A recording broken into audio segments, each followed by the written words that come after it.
cristiani che se vantavano di essere farisei e trattavano gli altri di là, il semplice, l'euristia pericolosa, forse un frutto della colpa originale.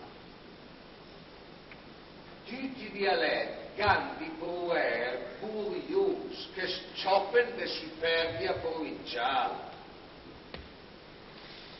E se il Messia nasceva a Porta Cicca, che sarì stati milanese baisciun, che in la curia papal faceva in cricca, per pospone il battesimo di Terù.